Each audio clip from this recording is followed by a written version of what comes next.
Lord. ప్రభు యేసునామములో అందరి కొందనంలో దేవుని వాక్యంలో నుంచి 1 కొరింథీయులకు రాసిన పత్రిక 10వ అధ్యాయం 12వ వచనం.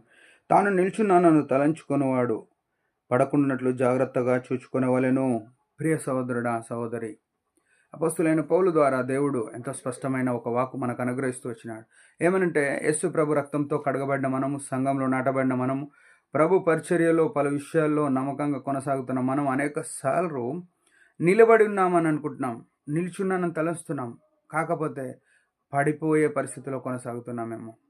మనకు తెలియకుండా అపవాది అయిన వాడు ఏం చేస్తాడంటే, మనల్ని నీవే బాగా చేస్తున్నావు, నీకన్నా మంచి చేసేవాళ్ళు ఎవరు లేరు అంటారు. నువ్వు మంచిగా పాడుతున్నావు, నీకన్నా మంచిగా ఎవరు చేస్తలేరు అంటాడు.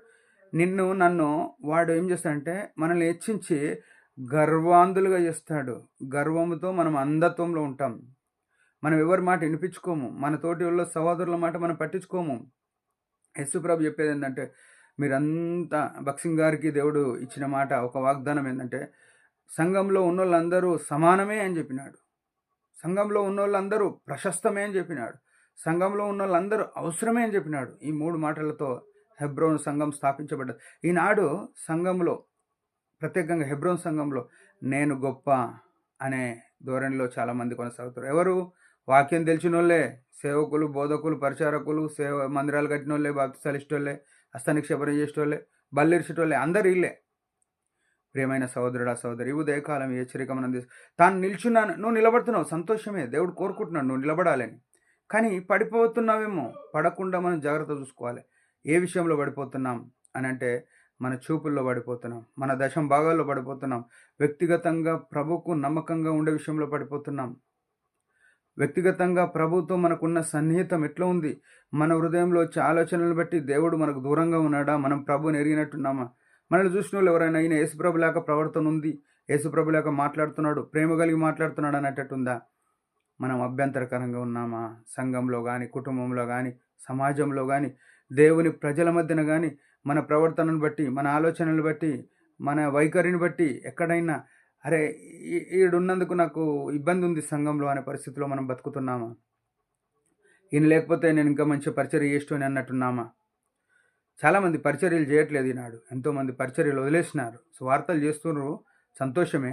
కానీ దేవునికి సంబంధించిన పరిచర్య, ప్రార్థన పరిచర్య, వెనుకబడిపోతున్న వారిని సమకూర్చే పరిచర్య, కొత్తగా వచ్చిన వారిని ఆకర్షించే పరిచర్య, కట్టే పరిచర్య.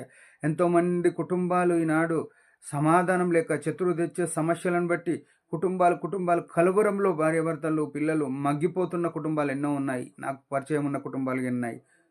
ప్రియమైన వాళ్ళారా, దానికి ఎవరు బాధ్యత వహించాలి అంటే, నువ్వు నిలబడుతున్నానని చెప్పుకుంటున్నావేమో, నేను సంఘంలో బాధ్యతలున్నానని చెప్పుకుంటున్నావేమో, నేను చాలా సేవ చేసినని చెప్పుకుంటున్నావేమో.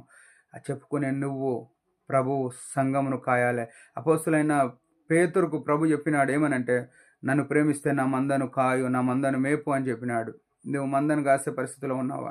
నువ్వు మందను మేపే పరిస్థితిలో ఉన్నావా? మంద గురించి పట్టింపే లేక పోతే మందిరానికి లేకుంటలేదు, నా ఇష్టం వచ్చినప్పుడు పోతా, నాకు ఇష్టం రానప్పుడు పోను అనే ధోరణిలో ఉంటే, ప్రియమైన వాళ్ళారా, ఉదయం మనం సరి చేసుకోవాలి. దేవుడు కోరేది ఏంటంటే, తాను నిల్చున్నానని తలంచువాడు పడిపోకుండానట్లుగా జాగ్రత్త చూసుకోవాలంట. మనం నిలబడుతున్నామా? చెప్పుకుంటున్నాం నిలబడుతున్నామని. చెప్పుకునే మనము పడిపోకుండా కూడా చూసుకోవాల్సిన బాధ్యత మనది. ఎప్పుడు పడిపోమంటే, దేవుని చిత్తం మనం జరిగించినప్పుడు, దేవుని ఆత్మ మన మీద నిలిచినప్పుడు, దేవుని యొక్క హస్తము, కరుణాస్తం మనతో ఉన్నప్పుడు మనల్ని ఎవరు పడగొట్టలేరు. మనం ఎప్పుడు పడిపోము. చాలాసార్లు నా సొంత తెలివితో నేను ఇది చేసిన, నా సొంత బలంతో ఇది చేసిన అని చాలా పరిచర్యల గురించి డబ్బా కొట్టుకుంటున్నాం. ఆ డబ్బా కొట్టుకుంటే వాళ్ళు డంబము ప్రవర్తించటం దేవునికి అసహ్యము. అందుకే 1 కొరింథీ 13వ అధ్యాయంలో రాసి, ప్రేమ డంబముగా ప్రవర్తింపదన్నది. మనకు ప్రేమ లేదు. ప్రేమ అంటే ఏంది? 1 యోహాను పత్రికలో రాయబడ్డది, ఆయన ప్రేమా స్వరూపి. నీలో ప్రేమ నిలిచింటే నువ్వు నిలబడి ఉన్నోడవే, నీలో ప్రేమ లేకపోతే పడిపోయినోడవే. అది గుర్తుపెట్టుకొని ప్రేమ కలిగి దేవుని చిత్తంలో జీవిద్దాం. దేవుడి మాట దీవించును. ఒక చిన్న ప్రార్థన. పరమ తండ్రి, యేసు ప్రభు నామములో వందనాలు. ఉదయకాలం ఇచ్చిన ఆయుష్ను బట్టి స్తుతిస్తున్నాం. పడిపోకుండా జాగ్రత్తగా చూసుకున్నట్లు నీ వాక్యం చేత, ఆత్మ చేత, నీ కరుణాస్తం చేత మనం భద్రపరిచినట్లు యేసు ప్రభు నామములో ప్రార్థించండి. గురించి భారంగా ప్రార్థన చేయండి. Praise the lord.